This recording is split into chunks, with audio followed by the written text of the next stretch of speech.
Hello दोस्तों, कैसे हैं आप सब लोग। सिविल सर्विसेज हब पर एक बार फिर से आपका स्वागत है। दोस्तों, आज के इस वीडियो में द हिंदू एडिटोरियल एनालिसिस करेंगे हम 23 अगस्त 2021 का। तो आइए बिना देरी किए शुरू करते हैं। दोस्तों, आज के डाटा पॉइंट में जो बात की गई है वो वैक्सीनेशन के फेज को लेकर की गई है। वैक्सीनेशन का जो अभी करंट हमारा जो पेज चल रहा है वो अभी थोड़ा बढ़ा है 10 दिन में, और अगस्त के पहले 10 दिन में ये थोड़ा कम था, लेकिन अभी 11 से लेकर 20 तारीख तक अगर हम बात करें तो इसकी स्पीड थोड़ी सी बढ़ी है, और वैक्सीनेशन का जो नंबर है वो भी थोड़ा सा बढ़ा है। आप देखेंगे जो 1 से 10 तक जो वैक्सीनेशन का नंबर था वो 4.88 मिलियन के समथिंग था। और अभी जो 11 से 20 के में जो वैक्सीनेशन बढ़ा है वो 5.7 मिलियन के समथिंग अभी वैक्सीनेशन हुआ है इन 10 डेज में। तो वैक्सीनेशन की जो स्पीड है वो अभी बढ़ गई है, और अच्छी खासी वैक्सीनेशन की स्पीड बढ़ी है। लगभग जो 1 मिलियन डोजेज हैं वो एक्स्ट्रा जो हैं वो एडमिनिस्ट्रेट की गई हैं। तो इस प्रकार से वैक्सीनेशन की जो स्पीड है वो बढ़ रही है, और इसी तरीके से अगर वैक्सीनेशन की स्पीड बढ़ती रही तो जो हमारा दिसंबर का जो टारगेट है उसको अचीव करने के लिए हमें जो 9.8 million per day doses administrate करनी है उसका जो टारगेट है वो हम अचीव कर पाएंगे। अभी 5.7 का जो टारगेट अभी हमारा चल रहा है, 5.7 मिलियन डोजेज जो हमारी अभी लग रही हैं वो अभी काफ़ी कम है हमारे टारगेट से। लेकिन अगर हम इसी तरीके से आगे बढ़ते रहे तो ये टारगेट हमारा अचीव हो जाएगा, और जो एडल्ट को वैक्सीनेट फुली वैक्सीनेटेड करने का जो हमारा दिसंबर 2021 तक का टारगेट है वो पूरा हो पाएगा। तो इस प्रकार से आप देखेंगे कि जो 5.7 मिलियन डोजेज हैं वो इन 10 दिन में लगाई गई हैं एवरेज के हिसाब से। डेली का काउंट है ये, और डेली काउंट में आप देखेंगे इस प्रकार से 10 दिन का जो ग्राफ है वो बढ़ा है। और ये इसके यहाँ पर लगभग 6 मिलियन के समथिंग भी एक दिन हो गया था। तो इस प्रकार देखेंगे आप वैक्सीनेशन का जो ग्राफ है वो निरंतर बढ़ता जा रहा है, और 13.7% जो फुली वैक्सीनेटेड हमारे यहाँ पर कंट्री में एडल्ट हो गए हैं, और 10% जो हैं वो बोथ जो उसमें से 47.8% है वो तो पार्शियली वैक्सीनेटेड है। इसका मतलब जो फर्स्ट डोज है वो इनको लगाई जा चुकी है, पार्शियली वैक्सीनेटेड इन्हें कहा जाता है।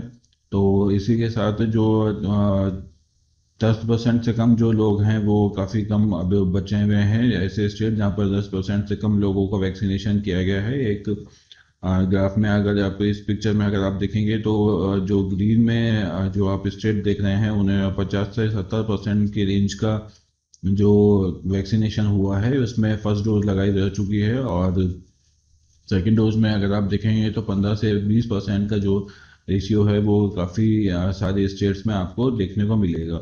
तो इस प्रकार से जो वैक्सीनेशन की स्पीड है वो अभी काफ़ी बढ़ गई है, और इसी तरीके से अगर वैक्सीनेशन अगर हमारे कंट्री में बढ़ता रहा, और अगर 9.8 की मिलियन के एवरेज से अगर डेली एवरेज से अगर हम वैक्सीनेशन करेंगे तो दिसंबर 2021 तक फुली वैक्सीनेटेड होने की जो हमारी इच्छा है, जो टारगेट सेंट्रल गवर्नमेंट ने डिसाइड किया है वो पूरा हो पाएगा। तो इस प्रकार से जो वैक्सीनेशन है वो अभी स्पीड बढ़ा रहा है, और स्पीड इस तरीके से बढ़ती रही तो निश्चय ही जो ये टारगेट है वो अचीव होने के करीब हम पहुंच पाएंगे, और देश को कोरोना के जो वैक्सीनेशन है वो कंप्लीट कर पाएंगे। चलिए बढ़ते हैं पहले एडिटोरियल की तरफ। दोस्तों, हाल ही में आपने देखा होगा कि जो वेस्ट बंगाल है वहाँ पर असेंबली इलेक्शन कंप्लीट हुए हैं। असेंबली इलेक्शन कंप्लीट होने के बाद में वहाँ पर कभी काफ़ी जो है वो हिंसा हुई थी, और जो दंगे हुए थे जिन्हें पोस्ट पोल वायलेंस के नाम से जाना जाता है। चुनाव के जो रिजल्ट आते हैं उसके बाद में यहाँ पर हिंसा होती है, और वो हिंसा के संबंध में जो अभी का हाई कोर्ट है वहाँ उसने एक जो सीबीआई प्रोब का जो डिसीजन दिया है उसके बारे में इसमें बात की गई है कि जो पोस्टपोल जो हिंसा होती है उसमें काफ़ी सारे जो इंसिडेंट है वो होते हैं, जिसमें कि रेप और मर्डर जैसे इंसिडेंट हीनियस क्राइम भी इसमें शामिल हैं। तो इसी वजह से जो कलकत्ता हाई कोर्ट ने वहाँ प्रसंज्ञान लेते हुए और इस सीबीआई प्रोब को वहाँ पर ऑर्डर किया है, और तृणमूल कांग्रेस का हालांकि इसमें भागीदारी स्पष्ट रूप से नजर नहीं आई है, ना कि भारतीय जनता पार्टी की नजर आई है। लेकिन फिर भी जो हाई कोर्ट है कलकत्ता हाई कोर्ट है उसने अभी जो इसमें इन्वेस्टिगेशन है वो सीबीआई को सौंपा है रेप और मर्डर के केस में। और जो अदर केसेस में जो इंसिडेंट नज़र आएंगे उनका जो इन्वेस्टिगेशन है वो स्टेट पुलिस के द्वारा इसमें किया जाएगा। तो कुल मिलाकर इस प्रकार की जो वायलेंस होते हैं वो बहुत ही खतरनाक होते हैं, बहुत ही ज़्यादा मार काट इन केसेस में होती हैं और बहुत ही ज़्यादा नुकसान जो गवर्नमेंट प्रॉपर्टी को इसमें उठाना पड़ता है। तो पोस्ट इलेक्शन वायलेंस यहाँ पर नहीं होने चाहिए और इसी के चलते कलकत्ता हाई कोर्ट ने इसमें जो है अपना डिसीजन दिया है और एक ऑर्डर दिया है सीबीआई को और स्टेट पुलिस को कि इस प्रकार का जो आप इन्वेस्टिगेशन है उसको परस्यू करेंगे और इन्वेस्टिगेशन की जो रिपोर्ट है वो सौंपेंगे। हालांकि इसमें कोई भी इन दंगों में कोई भी एफआईआर रजिस्टर्ड नहीं की गई थी। एफआईआर रजिस्टर्ड नहीं होने की वजह से किसी भी प्रकार का जो केस है वो स्टेट पुलिस के द्वारा नहीं बनाया गया था। और दूसरी ओर अगर कोई एफआईआर की भी गई थी तो स्टेट पुलिस के द्वारा कोई खास उसमें जो रिजल्ट है वो देखने को नहीं मिला, कोई इन्वेस्टिगेशन देखने को नहीं मिला। इसी वजह से कोर्ट को यह ऑर्डर देखने को मिल कोर्ट को यह ऑर्डर देना पड़ा और जो सीबीआई है और स्टेट पुलिस है उसको इस प्रकार से बाउंड करना पड़ा, क्योंकि जो कोर्ट का जो डिसीजन है वो इसीलिए आया है क्योंकि नेशनल ह्यूमन राइट कमीशन वाले जो लोग हैं उन्होंने भी काफ़ी सारा इसमें इन्वेस्टिगेशन किया था और स्टेट ह्यूमन राइट कमीशन ने भी अपनी रिपोर्ट जो है वो कोर्ट में सबमिट की है। स्टेट लीगल सर्विस अथॉरिटी ने भी अपनी रिपोर्ट जो है वो सबमिट की है और तीनों ने यह रिपोर्ट सबमिशन में यह बताया है कि जो किस प्रकार से ह्यूमन राइट्स का यहाँ पर वायलेशन हुआ है और ह्यूमन राइट्स का वायलेशन जो गवर्नमेंट की मशीनरी है उसकी तरफ से ही किया गया है। इसीलिए एक इंडिपेंडेंट जांच एजेंसी की इसमें ज़रूरत थी और वो इंडिपेंडेंट जांच एजेंसी सीबीआई को इसमें इन्वेस्टिगेशन सौंपा गया है और स्टेट पुलिस के पास में इसी प्रकार के केस रखे गए हैं जिसमें कि जो इंटरफेरेंस है वो काफ़ी कम रहेगा। और अगर वो स्टेट पुलिस के द्वारा अगर कोई गलत अगर जांच भी की जाती है तो गलत जांच के चलते उसमें कोई रिजल्ट का हेर फेर होना और किसी पब्लिक को पर्टिकुलरली नुकसान होना इसमें काफ़ी कम संभावना दिखाई देता है। तो इसी प्रकार से जो इन्वेस्टिगेशन है वो प्रॉपर इन्वेस्टिगेशन हो इसके अंदर और जो डिजर्व्ड लोग हैं जिन्हें न्याय मिलना चाहिए वो उन्हें पोस्ट इलेक्शन जो वायलेंस हुआ था उसमें न्याय मिले। तो इसी प्रकार से इस आर्टिकल में यही बात बताई गई है कि जो पोस्ट इलेक्शन वायलेंस होता है उसे किसी भी हद तक होने से रोका जाना चाहिए। पोस्ट इलेक्शन वायलेंस या तो पॉलिटिकल अवेयरनेस की वजह से भी हो सकता है, जो लोग होते हैं वो पॉलिटिकल अवेयरनेस की वजह से भी इसे काफ़ी जगह पे होता हुआ देखा गया है। और अगर जो पॉलिटिकल नेचर होता है जो पार्टी जो पार्टीबाजी जो होती है उसके बाद में भी उसके कारण भी ये इलेक्शंस के बाद में झगड़ा होता है, तो इसे रोका जाना चाहिए और जो गवर्नमेंट मशीनरी है उसे इसे बढ़ावा ना देकर और इसे वहीं पर सीमित करना चाहिए। और जो जीत के बाद में जो भी जश्न मनाया जाता है या जो भी चीज़ें फॉलो की जाती हैं उन्हें लिमिटेड लेवल पर करनी चाहिए, जिससे कि दूसरी पार्टी के जो वर्कर्स हैं उन्हें ऐसा महसूस ना हो कि उन्हें जो है वो डाउनवर्ड दिखाया जा रहा है। तो इसी प्रकार की स्थिति ना ही बने भविष्य में तो ही बेहतर है। चलिए बढ़ते हैं अगले आर्टिकल की तरफ। दोस्तों इस आर्टिकल में जो बात की गई है वो वैक्सीनेशन के नंबर को बढ़ाने और जो न्यू वेरिएंट्स हैं उनके नंबर पर उनके कोरोना के न्यू वेरिएंट्स के मॉनिटरिंग पे जो है वो हमें विशेष ध्यान देने की ज़रूरत है, ऐसी बात इस आर्टिकल में बताई गई है। और हाल ही में जो सार्स कोविड जीनोमिक्स कंसोर्टियम है इनसेकॉग जिसे कहा जाता है उसने एक सर्वे किया है और 50,000 सैंपल जो हैं उन्होंने पूरे कंट्री में से लिए हैं और कंट्री में से सैंपल लेने के बाद में उन्हें ये रिजल्ट देखने को मिला है कि जो 30,000 के समथिंग जो लोग हैं जो पेशेंट हैं उसमें इंटरनेशनली क्लासिफाइड वेरिएंट्स दिखाई दिए हैं। इंटरनेशनल जो वेरिएंट्स जो अभी चल रहे हैं उनको दिखाया गया है, जो कि कंसर्न और वेरिएंट ऑफ इंटरेस्ट यहाँ पर उन्हें बोला जाता है। इसके अलावा 20,000 जो केसेस हैं उसमें डेल्टा वेरिएंट दिखाया गया है जिसमें AY2 उसका जो वंशज है वो प्राप्त हुआ है। इसके अलावा 5,000 जो सैंपल हैं उसमें से AY1 और AY3 सैंपल इसमें से मिला है। तो इस प्रकार जो सैम्पलिंग है वो हमारे यहाँ पर काफ़ी वेरिएशन में हो रही है। जो हर प्रकार के वेरिएंट है वो यहाँ पर हमें मिल रहे हैं। हालांकि जो अभी केसेस का नंबर है वो अभी डाउनवर्ड इंडिया पे है यहाँ, और केसेस का नंबर हमारे देश में लगातार गिर रहा है। लेकिन फिर भी उसके बाद में जो रेशियो है वो आप देखेंगे, महाराष्ट्र और केरला जैसे स्टेट्स हैं वो 60% इसमें कंट्रीब्यूट कर रहे हैं। हालांकि जो केरला है वो पहले एक आइडियल स्टेट के रूप में उभरा था कोरोना मैनेजमेंट में, लेकिन किसी प्रकार की खामियों के चलते और पब्लिक की लापरवाही के चलते, पॉलिटिकल जो इन्होंने डिसीजन लिया उसके चलते केरला को ये सब चीज़ें भुगतनी पड़ी हैं। और आज ये स्थिति है कि केरला और महाराष्ट्र मिलाकर 60% का जो रेशियो है वो इस कोरोना के केसेस में देते हैं। तो इस प्रकार की स्थिति वहाँ पर देखने को मिली है। तो इसीलिए जो सरकार को है वो अभी वो खाली हाथ ना बैठकर, आराम से ना बैठकर इसी को आगे बढ़ाने की ज़रूरत है, जिससे कि जो ये वेरिएशन है और जो कोरोना के जो वेरिएंट हमें मिल रहे हैं वो फैलने से बच पाएँ, और जो थर्ड वेव की जो बात अभी सितंबर में की जा रही है उस थर्ड वेव को हम जो रोक सकें। इसी को इस आर्टिकल में बताया गया है कि जो वैक्सीनेशन है उसी के द्वारा और जो मॉनिटरिंग है वेरिएंट्स की उसी के द्वारा ही इस थर्ड वेव को आने से रोका जा सकता है। हालांकि जो वैक्सीनेशन अभी तक हमारे देश में हुआ है वो वैक्सीनेशन की वजह से हॉस्पिटलाइजेशन और जो मोर्टेलिटी है उसमें काफ़ी इजाफा हुआ है, लेकिन ये इजाफा हर स्टेट में देखने को नहीं मिल रहा है। हर स्टेट में जो इसका रेशियो है वो अलग अलग है। कई स्टेट्स में वैक्सीनेशन से काफ़ी कंट्रोल हुआ है, तो कई स्टेट्स में वैक्सीनेशन का कुछ खास असर नहीं हुआ है। तो इसी प्रकार से इस स्थिति को देखने को मिला है। और अभी हाल ही में जो जायडस कोवडी करके एक न्यू वैक्सीन आई है, जो इससे जायडस और कैडिला नाम की अहमदाबाद बेस्ड कंपनी ने बनाया है। इसमें अगर आप रिजल्ट देखेंगे तो थर्ड फेज के रिजल्ट तो इन्होंने अभी जारी नहीं किए हैं, लेकिन अभी तक जो केसी इसकी बताई जा रही है वो 66% ही खाली बताई जा रही है, जो कि अदर जो वैक्सीन हैं उनसे काफ़ी कम है। और इसकी डोज भी 3 है जो, लेकिन ये 12 साल से ऊपर की जो बच्चे हैं उन्हें लगाई जा सकती है। तो इस प्रकार की स्थिति अभी देखने को मिल रही है। जो इंडिया में जो डेवलपमेंट हो रहा है वो जो वर्ल्ड का सिनेरियो है उससे प्रॉपर मैच करके नहीं हो रहा है। और इस प्रकार से अगर हम डेवलपमेंट में और वैक्सीनेशन के प्रोसेस में अगर हम पीछे रह जाएंगे तो जो पहले ही जो इंडिया है वो केसेस में फर्स्ट और सेकंड नंबर पर रहता है, ज़्यादातर फर्स्ट नंबर पर ही है, सेकंड नंबर पर ही है। तो ऐसे में जो केसेस का नंबर है वो हम कंट्रोल नहीं कर पाएंगे, और वैक्सीनेशन करने के बाद में भी जो ये बीमारी है वो फैलती रहेगी।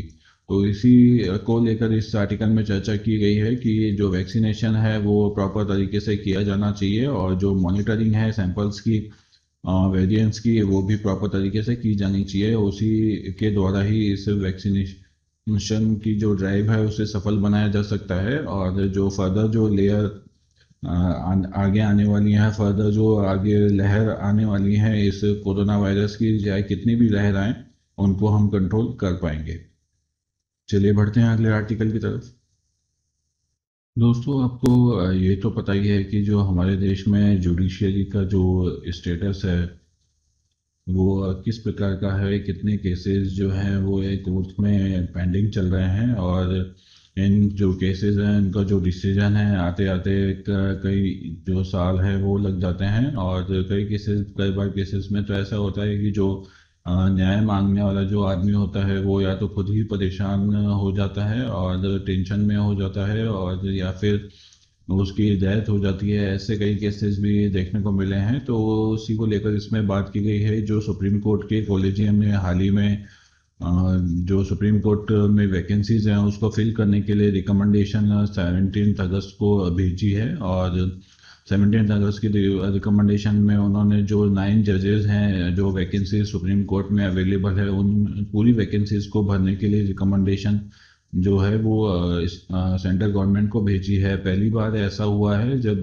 पूरी जो वैकेंसी है फुल स्ट्रेंथ में जो सुप्रीम कोर्ट है वो कार्य करेगा। टोटल जो स्ट्रेंथ अभी सुप्रीम कोर्ट में अवेलेबल है वो 34 जजेस की है, और आई थिंक शायद 26 अभी जो जजेस हैं वो अभी स्ट्रेंथ में वर्क कर रहे हैं। तो इस प्रकार से जो वैकेंसीज हैं वो वहाँ पर अभी अवेलेबल है। और वैकेंसीज में जो 9 जजेस हैं उन पूरे 9 जजेस का जो कॉलेजियम ने डिसीजन दिया है, जिसमें एक सीनियर एडवोकेट भी शामिल है। तो इस प्रकार की जो कार्रवाई है वो एन वी रमन्ना साहब जो हमारे सीजेआई हैं उनके द्वारा की गई है। और पहली बार ही इतना त्वरित गति से डिसीजन लिया गया है। और जो नाव जो लोग हैं, जो प्रोमिनेंट लोग हैं जिन्हें की लॉ की जो जानकारी है वो बहुत ही अच्छे लेवल पर है, जो कि इंटेलिजेंस जो अपनी लॉ में दिखा चुके हैं, उनको लोगों को इसमें सेलेक्ट किया गया है। 9 लोगों को इसमें जो अपॉइंटमेंट के लिए सेंट्रल गवर्नमेंट को रिकमेंडेशन कॉलेजियम में भेज दी है। तो कॉलेजियम बेसिकली एक जो जजेस का समूह होता है, जिसमें सुप्रीम कोर्ट के एक सीजेआई होते हैं, और सीजेआई के साथ में जो 3 जो सुप्रीम कोर्ट के जज होते हैं, सीनियर मोस्ट जो जजेस होते हैं, उनको मिलाकर एक कॉलेजियम बनाया जाता है। जब भी सुप्रीम कोर्ट में वैकेंसी होती है तो हाई कोर्ट के जज या जो हाई कोर्ट के सीजेआई होते हैं उनको एलिवेट किया जाता है, उनका प्रमोशन किया जाता है, और सुप्रीम कोर्ट में उन्हें जो जज है उसकी उपाधि उन्हें दी जाती है। तो इसका अपॉइंटमेंट करने के लिए जो कॉलेजियम है वो वर्क करता है, और ये कॉलेजियम राष्ट्रपति को अपना जो रिकमेंडेशन है वो भेजता है कि इनका अपॉइंटमेंट किया जाना चाहिए। ये रिकमेंडेशन वैसे तो जो राष्ट्रपति के ऊपर बाउंडेड होता है, उन्हें ये रिकमेंडेशन फॉलो करना ही होता है। लेकिन पहली बार ऐसा हुआ है जो कंप्लीट जो वैकेंसीज हैं उन वैकेंसीज को जो फिल करने के लिए सुप्रीम कोर्ट ने रिकमेंडेशन भेजा है। और आर्टिकल 142 में जो हमारे बात की गई है कंप्लीट जस्टिस की, जिसे लेकर सुप्रीम कोर्ट का जो बेस मॉडल है वो तैयार किया गया है। और सुप्रीम कोर्ट की जो स्थापना है वो इसी को बेस मान के की गई है कि जो कंप्लीट जस्टिस है वो लोगों को मिलना चाहिए, और ये कंप्लीट जस्टिस जो है वो सुप्रीम कोर्ट पर आकर लोगों का फाइनल हो जाता है। तो इसीलिए सुप्रीम कोर्ट को फुल स्ट्रेंथ में वर्क करने की ज़रूरत है, जिससे कि जो डिसीजन है वो भी त्वरित गति से हो पाए, और जो न्याय है वो भी टाइमली मिल पाए। तो इसलिए जो इंडिया की जो रियलिटीज़ हैं उसे इंडिया को देखना पड़ेगा, और इन रियलिटीज़ के अकॉर्डिंग ही वर्क करना पड़ेगा। ये 9 कॉलेजियम में जो कॉलेजियम ने इसका जो 9 जजेस का जो अभी सिलेक्शन किया है, जो रिकमेंडेशन भेजा है, इस रिकमेंडेशन में जो 9 लोग हैं वो काफ़ी मीडिया में इनका प्रचार हो रहा है कि जो सीनियरिटी को देखकर इनका जो सिलेक्शन है वो नहीं किया गया है, जबकि सीनियरिटी के हिसाब से सिलेक्शन किया जाता है। लेकिन इन्होंने इंटेलिजेंस और एबिलिटी को देखकर इन लोगों का 9 लोगों का सिलेक्शन किया है। और एबिलिटी के हिसाब से जो कास्ट रिलीजन और इन सब चीज़ों को दूर रखकर एबिलिटी और उनकी जो परफॉर्मेंस है उसको देखते हुए इस सिलेक्शन को आगे बढ़ाया गया है। इसमें से आप देखेंगे 3 जो वुमेन हैं वो भी पहली बार ही इसमें जो शामिल उन्हें किया गया है, और ऐसा पहली बार और शायद लास्ट बार ही ऐसा होगा जब ऐसी स्थिति देखने को मिलेगी। तो इस प्रकार से परफॉर्मेंस को बेहतर बनाने के लिए इस प्रकार का डिसीजन जो कॉलेजियम के द्वारा लिया गया है, और निश्चय सीजीआई का इसमें एक बहुत ही इम्पोर्टेंट रोल है। तो इस प्रकार की स्थिति अपने को देखने को मिली है, जहाँ पर जो कास्ट रिलीजन और इस प्रकार की स्थिति है, और जो सेक्सुअल स्टैंड के हिसाब से जो डिस्क्रिमिनेशन किया जाता है उस चीज़ों को दरकिनार करते हुए केरला, तमिलनाडु, कर्नाटका, मध्य प्रदेश और उत्तर प्रदेश, दिल्ली जैसे जो हाई कोर्ट्स हैं उनसे बहुत ही ज़्यादा इंटेलिजेंट लोगों को और परफॉर्मेंस जिनकी बेहतर है उन लोगों को एलिवेट किया गया है, और एलिवेट करके सुप्रीम कोर्ट का जजेस बनाने के लिए उनकी रिकमेंडेशन राष्ट्रपति को भेजी गई है। तो इस प्रकार जो कुल मिला के इस आर्टिकल में जो बात की गई है वो यही कही गई है कि जब कोई भी हमारे देश में कोई भी इस तरह का जो अधिकारी हो या कोई भी ब्यूरोक्रेट हो या कोई भी इस तरह से जो कॉलेजियम में डिसीजन लिया है, इस प्रकार का डिसीजन जब भी लिया जाता है तो गवर्नमेंट को चाहिए कि इस प्रकार की इस डिसीजन पर तुरंत कार्रवाई करें, और अगर उनके लेवल पर जो भी वर्क पेंडिंग है रखा है उस पेंडिंग वर्क को तुरंत प्रभाव से कंप्लीट करें, और कंप्लीट करके जो डिसीजन है वो दे। जिस प्रकार से सुप्रीम कोर्ट ने अपना जो स्टैंड है वो क्लियर किया है, और जो अपना जो वर्क है वो तुरंत प्रभाव से कंप्लीट किया है, तो इसीलिए इसी के आधार पर सेंट्रल गवर्नमेंट को भी अपना जो स्टैंड है वो दिखाना चाहिए। और जो कंप्लीट जस्टिस देने की बात हमारे देश के द्वारा की गई है, हमारे देश की कॉन्स्टिट्यूशन के द्वारा की गई है। उससे कंप्लीट जस्टिस का जो स्टेटस है वो उसे बरकरार रखना चाहिए, और जो लॉक जैम है, जो ये स्थिति अटकने की यहाँ पर बनी हुई है, उस स्थिति को क्लियर करने के लिए सुप्रीम कोर्ट ने एक पहल की है, ताकि सुप्रीम कोर्ट अपनी फुल स्ट्रेंथ में काम कर सके और केसेस का जो निपटारा है वो जल्दी से जल्दी हो सके। तो ऐसी स्थिति में सेंट्रल गवर्नमेंट को भी चाहिए कि वो तुरंत गति से इस पर अपना स्टैंप लगाए और इसे अप्रूव करे, जिससे कि कार्रवाई आगे बढ़ सके। तो कुल मिलाकर जो जुडिशरी के द्वारा जो अपनी वैकेंसीज फिल करने के लिए इस प्रकार का स्टेप लिया गया है, तो सरकार को भी इसे आगे बढ़ाना चाहिए। चलिए बढ़ते हैं अगले आर्टिकल की तरफ। दोस्तों, इस आर्टिकल में जो बात की गई है वो एक बहुत ही इम्पोर्टेंट कंसर्न के बारे में बात की गई है, जो कोविड-19 के बीते 1.5 साल के बाद में शुरू हुई है। इस आर्टिकल में बात बताया गया है कि जो 71% जो डेथ्स हैं वो नॉन कम्युनिकेबल डिजीज़ के द्वारा होती हैं। ऐसी डिजीज़ जो एक आदमी से दूसरे आदमी में नहीं फैलती हैं, नॉन कम्युनिकेबल डिजीज़ होती हैं, जिसमें कि कार्डियक अरेस्ट आता है, स्ट्रोक आता है और इस प्रकार की अन्य बीमारी आती हैं, हाइपरटेंशन है। इस प्रकार की बीमारियों को नॉन कम्युनिकेबल डिजीज कहा जाता है, जो कि एक व्यक्ति से दूसरे व्यक्ति में नहीं फैलती हैं। इन डिजीज को लेकर इसमें चर्चा की गई है कि जब से कोविड का जो टाइम पीरियड शुरू हुआ है, कोविड-19 जब से हमारे देश में आया है, कोविड-19 के आने के बाद में जो नॉन कम्युनिकेबल डिजीज है उसमें जो ध्यान दिया जा रहा है वो बहुत ही कम दिया जा रहा है। इसी वजह से जो इनके केसेस हैं वो बढ़ रहे हैं, और किसी न किसी तरीके से डायरेक्टली या इनडायरेक्टली जो इनसे डेथ हो रही हैं, उन डेथ्स को कोविड में ही कंसीडर किया जा रहा है। कोविड के द्वारा ही उनकी जो डेथ है वो मानी जा रही है। बहुत से केसेस में ऐसा ही हो रहा है। तो इसी वजह से जो ये इस प्रकार की जो डिजीज हैं उनका जो सॉल्यूशन है, उनका जो ट्रीटमेंट है वो नहीं हो पा रहा है। और हमारे देश में आप देखेंगे कि जो दुनिया में अभी एक सर्वे हुआ था, उसमें एक ये जानकारी बाहर निकल कर आई है कि जो सबसे ज़्यादा जो कोविड के केसेज है, सबसे ज़्यादा जो कोविड की प्रॉब्लम हो रही है वो लोअर इनकम जो कंट्रीज़ हैं वहाँ पर हो रही है। जो टोटल 53% आप देखेंगे कि लोअर इनकम जो कंट्रीज़ हैं, उन लोअर इनकम कंट्रीज़ में ही जो कोविड के केसेज हैं वो सबसे ज़्यादा फैल रहे हैं। तो इसी के कारण जो ऐसी स्थिति है वो देखने को मिल रही है, और नॉन कम्युनिकेबल डिजीज़ जो है उनके ऊपर जो ध्यान है वो सरकार का नहीं है, और इसकी वजह से इन केसेस का नंबर है वो लगातार बढ़ता जा रहा है। जैसे कि आप देखेंगे, शुगर जैसी जो प्रॉब्लम है वो बहुत ही देखा जाए तो एक रेगुलर प्रॉब्लम है। इस प्रॉब्लम को कंट्रोल भी किया जा सकता है, लेकिन अगर इसे सही टाइम पे डिटेक्ट नहीं किया जाए और अगर इसका जो रेगुलर जो इसका इलाज है वो नहीं लिया जाए, तो ऐसी स्थिति में ये जो शुगर है वो काफ़ी भयावह हो सकती है, और किडनी फेलियर में इसका एक बहुत ही इम्पोर्टेंट रोल हो सकता है। तो इसी वजह से जो नॉन कम्युनिकेबल डिजीज़ हैं वो भी बहुत इम्पोर्टेंट होती हैं ट्रीटमेंट के लिए, और इन्हें भी प्रायोरिटी लेवल पर ही हमें ट्रीट करना चाहिए। प्राइमरी जो हेल्थ सेक्टर है उस हेल्थ सेक्टर को इसे ट्रीट करना चाहिए। और कोविड-19 के इस टाइम पे आपने देखा होगा कि किस प्रकार से जो हमारा प्राइमरी हेल्थ सेक्टर है वो किस प्रकार से कॉलेप्स हो गया था, और हॉस्पिटलाइजेशन को लेकर, ऑक्सीजन को लेकर किस प्रकार की स्केर्सिटी की कमी हमारे देश में जो कोने कोने में वो बन गई थी। इस प्रकार की स्थिति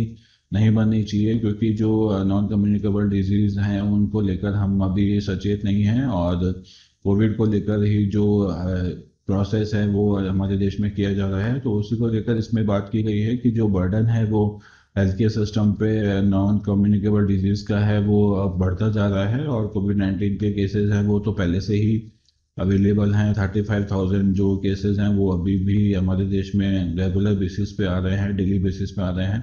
तो इस प्रकार की स्थिति अभी बनी हुई है। नॉन कम्युनिकेबल डिजीज़ जो हैं उनको भी हमें उसी लेवल पर ट्रीट करना पड़ेगा, और इनका जो रजिस्ट्रेशन है, जैसा कि सीआरएस का प्रॉब्लम कई स्टेट्स में देखने को मिला था, जो रजिस्ट्रेशन था वो कोविड में ही हो रहा था।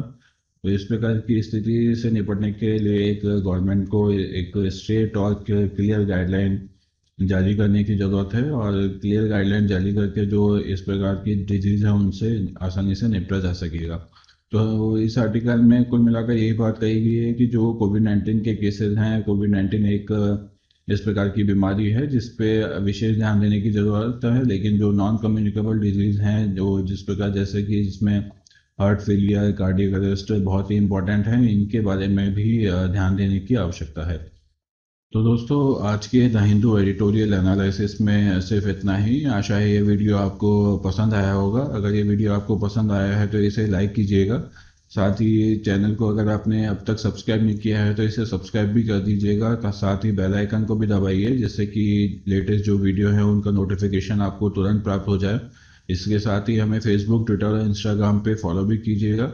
आज के लिए बस इतना ही। कल आपसे फिर मुलाकात होगी। तब तक के लिए अपना और अपनों का ख्याल रखिए। जय Hind and thanks for watching.